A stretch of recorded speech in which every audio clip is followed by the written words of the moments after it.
Fresh water resources کے بارے میں بات کرتے ہیں. فریش واٹر کے جو ذخائر موجود ہیں ان کے بارے میں ڈسکس کریں گے. تو سب سے پہلے ہم فریش واٹر کو ڈیفائن کر لیتے ہیں. یہ ایسا پانی ہے جس میں کیا ہے جی، بہت کم نمکیات جو ہیں اس کے اندر موجود ہیں. یا ہم کہتے ہیں کہ واٹر وچ کنٹینز لیس دین 1000 ملی گرامز سالٹس پر لیٹر، یعنی کہ 1 لیٹر کے اندر 1000 ملی گرام سے کم سالٹ اگر موجود ہو کسی پانی میں تو اس کو کیا کہا جاتا ہے؟ اسے فریش واٹر کہتے ہیں. تو ایسا پانی کیا کہلائے گا؟ فریش واٹر کہلائے گا. اگر آل آف دا ورلڈ ہم دیکھیں جو واٹر موجود ہے تو ایسا ہے کہ جو سلائن ہے واٹر وہ 97% آف دا گلوبل واٹر، یعنی کہ زیادہ تر اگر گلوبل واٹر کی بات کی جائے جو ہماری ارتھ پلانٹ کے اوپر موجود ہے تو 97% جو ہے وہ سلائن ہے. اور فریش واٹر کی اگر پرسنٹیج دیکھیں تو صرف 3% آف گلوبل واٹر جو ہے وہ فریش واٹر میں کنسیڈر ہوتا ہے. اور اس کو ہم ڈفرینٹ پرپسز کے لیے یوز کرتے ہیں، جیسے ڈرنکنگ ہو گیا، پینے کے لیے استعمال کرتے ہیں. اس کے علاوہ ڈومیسٹک یوز، یعنی کہ گھروں میں بہت زیادہ اس کے استعمالات جو ہیں وہ ہیں، جیسے کہ ہم گھر کی صفائی وغیرہ بھی کرتے ہیں، کپڑے دھوتے ہیں یا ہاتھ منہ وغیرہ اگر دھوتے ہیں تو اس میں بھی کیا ہے؟ فریش واٹر کا استعمال ہوتا ہے. سلائن واٹر یوز نہیں ہو سکتا. سلائن واٹر اگر ہم کہیں تو یہ سالٹ سے نکلا ہے، یعنی کہ ایسا پانی جس میں نمکیات بہت زیادہ موجود ہوں اس کو سلائن واٹر کہتے ہیں. تو گلوبل واٹر کو اگر دیکھیں تو اس کا 97% سلائن ہے، یا اس کی نیچر جو ہے وہ سلائن ہے. اور بہت زیادہ جو اوشنز ہیں ان میں یہ پایا جاتا ہے. اب ہم بات کر رہے ہیں فریش واٹر کی، تو اس کا 3% کس طرح سے ڈیوائیڈڈ ہے، کس طرح سے ہم اس کو دیکھیں گے. تو یہاں پر ہم ایک تصویر لے آئے ہیں اور اس میں دیکھ رہے ہیں کہ جو 3% آف فریش واٹر ہے اس کو کس طرح سے ڈسٹریبیوٹ کیا ہوا ہے. ایک طرح کا یہ گراف ہے جس کے اندر ہم نے اس کو ڈسکرائب کیا ہوا ہے. تو دیکھیں اس سرکل کا زیادہ تر پارٹ جو ہے وہ کس میں شمار ہو رہا ہے؟ وہ گلیشیئرز میں، پرما فراسٹ اینڈ پرینیل سنو کے اندر جو ہے وہ شمار ہو رہا ہے. اور پرینیل سنو کیا ہوتی ہے؟ ایسی برف جو 2 سال تک اسی حالت میں رہتی ہے. اور اگر ہم پرما فراسٹ کی بات کرتے ہیں تو وہ کچھ اس طرح سے ہوتا ہے کہ زمین کی تہہ کے اندر ایک آئس کا ویج سا بن جاتا ہے، یا آئس جو ہے وہ اس طرح سے اکٹھی ہو جاتی ہے اور اس کے نیچے بھی زمین موجود ہے. تو یہ سب جو ہیں گلیشیئرز بھی اس طرح کیا ہوتے ہیں، پہاڑوں کے اوپر جو برف کے تودے جم جاتے ہیں تو ان کو گلیشیئرز کہتے ہیں. یہ 69.56% جو ہے وہ بناتا ہے ٹوٹل فریش واٹر. جو 3% موجود تھا اس میں سے زیادہ تر پارٹ گلیشیئرز، پرمافراسٹ اور پرینیل سنو کا ہوتا ہے. اس کے بعد یہ والا جو ہم حصہ دیکھ رہے ہیں یہ 30.10% ہے. اور انڈر گراؤنڈ فریش واٹر کی جو ریسورسز ہیں وہ 30.10% تک موجود ہیں. اور یہ 3% میں سے 30.10% کا شمار جو ہے وہ ہمارے پاس انڈر گراؤنڈ فریش واٹر میں ہوتا ہے. تو اگر ہم یہ سوچیں اس طرح سے، ہم یہ خیال کر لیں ایک طرح سے کہ یہ سارا سرکل جو ہے وہ کیا بنا رہا ہے؟ یہ 3% ہے. اور اس کی پھر فردر ہم نے کیا کی ہے؟ ڈویژن کر کے یہاں پر دکھائی ہے. اس کے بعد فریش واٹر لیکس جو ہے وہ 0.25% جو ہے وہ 3% کا موجود ہوتی ہیں.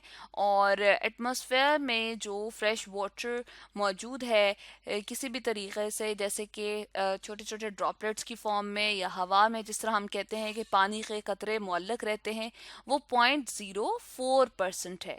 سوائل کے اندر جو موئسچر رہتا ہے، مٹی کے اندر جو نمی رہتی ہے، وہ 0.05% فریش واٹر کا بناتی ہے. سویمپس، مارشز اینڈ ویٹ لینڈز، جو گیلی جگہیں ہوتی ہیں، مارشز اور سویمپس دلدل میں شمار ہو سکتا ہے. اور یہاں پر جو فریش واٹر کا پارٹ ہے وہ کتنا ہے جی؟ 0.03%. اس کے علاوہ جو دریا وغیرہ ہیں، ریورز، اس کے اندر 0.006% تک فریش واٹر موجود ہے. تو یہ تمام ہم نے جو پرسنٹیج بتائی ہے یہ کس کی بتائی ہے؟ یہ فریش واٹر کی بتائی ہے. اور اس طرح سے ان کے جو ریسورسز ریسورسز جہاں جہاں جس فارم میں تقسیم ہوئے ہوئے ہیں وہ ہم نے یہاں پر دکھائے ہیں، بتائے ہیں، یعنی کہ ان کی پرسنٹیج جو ہے یہاں پر ہم نے بتا دی ہے۔ اس کے بعد اگر پاکستان کی ہم بات کرتے ہیں تو پاکستان کے plenty of fresh water resources جو ہیں موجود ہیں، گلیشیئرس کی فارم میں یا انڈر گراؤنڈ واٹر کی فارم میں۔ اس کے علاوہ ریورز ہیں، اور اس کے علاوہ ہم کہتے ہیں کہ جب بارش ہوتی ہے تو رین فال کی وجہ سے بھی فریش واٹر جو ہے وہ یہاں پر پاکستان میں سٹور ہو جاتا ہے۔ تو سرفیس واٹر کو ریورس اور اوشنز کی فارم میں ہم لے لیتے ہیں۔ رین فال جیسے کہ مونسون کی بارشیں ہوتی ہیں، اس کے علاوہ بارشیں بھی جو ہوتی ہیں ان سے فریش واٹر جو ہے وہ کریٹ ہو جاتا ہے، اور گراؤنڈ واٹر جو زمین کی تہہ کے نیچے موجود ہے اس سے بھی واٹر کے بہت زیادہ فریش واٹر کے ریسورسز جو ہیں وہ اکٹھے ہو جاتے ہیں۔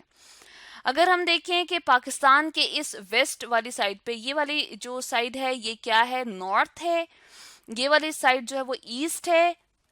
چلے ہم اس کے ساتھ لکھ بھی دیتے ہیں، اور یہاں پر ہم نے لکھ دیا ہے اس کو، یہ ایسٹ ہے، اور یہ والی جو ہے یہ ساؤتھ ہے، اور یہ والا جو ہے یہ پارٹ ویسٹ ہے۔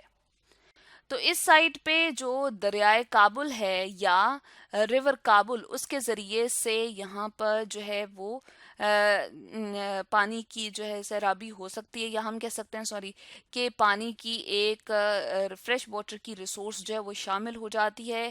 اور یہاں پر جو مین ریور جا رہا ہے وہ کون سا ہے، انڈس ریور، جس کو ہم نے یہاں لکھ دیا۔ تو ویسٹ کی سائڈ پہ یا مغربی علاقے کی طرف اگر ہم بات کریں تو ریور کابل جو ہے پاکستان سے یہاں سے شامل ہو جاتا ہے انڈس ریور کے اندر۔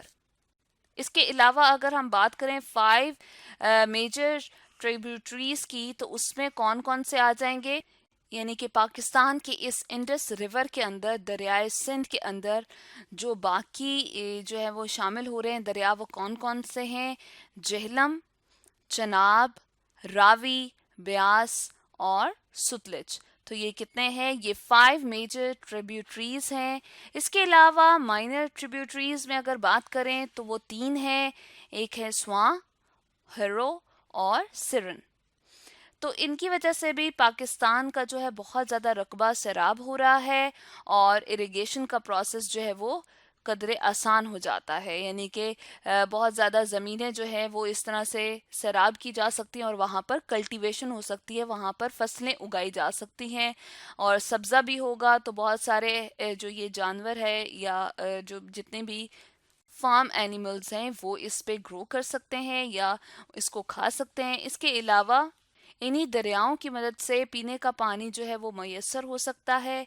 تو پاکستان کا ریور سسٹم اس حوالے سے بہت اہم ہے۔ اگر مونسون رینز کی بات کریں تو 70% آف اینول رین فال کا یہ پارٹ ہوتی ہیں، یعنی کہ 70% جو سالانہ اوسطاً بارشیں ہوتی ہیں اس میں مونسون کی بارشیں سب سے زیادہ ہیں۔ لیکن ساتھ ہی ساتھ اگر ان بارشوں کی زیادتی ہو جائے، بہت زیادہ بارشیں ہو جائیں مونسون کی، تو فلڈز یعنی کہ سیلاب آ جاتے ہیں، اور یہ بہت زیادہ نقصانات جو ہے وہ کاز کرتے ہیں یا ڈیمیجز کاز کرتے ہیں۔ انفراسٹرکچر جو ہے وہ تباہ ہو جاتا ہے، یعنی کہ سڑکیں وغیرہ، اس کے علاوہ جو باقی بجلی کا نظام ہے وہ بھی تباہ ہو سکتا ہے۔ ایگریکلچر سیکٹر کے اندر بھی بہت سارے ڈیمیجز آتے ہیں، جیسے فصلوں کے لیے جو زمین تیار کی گئی تھی وہ بھی کیا ہوتی ہے، اگر بہت زیادہ بارشیں ہو جائیں تو ان میں نمی آ جائے گی، بہت زیادہ پانی جو ہے وہ آ جائے گا، اور وہ فصلوں کے لیے قابل استعمال نہیں رہیں گی۔ اس لیے مانسون رینز جو ہیں اس کو پراپرلی مینج کرنا ضروری ہے، اور جتنا بھی رین واٹر ہے اس کو جمع کر کے پروڈکٹیو ایکٹیویٹیز میں استعمال کیا جا سکتا ہے۔ گراؤنڈ واٹر کی اگر بات کرتے ہیں تو گراؤنڈ واٹر جو ہے پاکستان میں ہمالیاز فٹ ہلز سے سٹارٹ ہو کے عربین سی تک ہے، یعنی کہ ہمالیہ کے پہاڑوں سے لے کر کہاں تک پھیلا ہوا ہے، بحیرہ عرب تک۔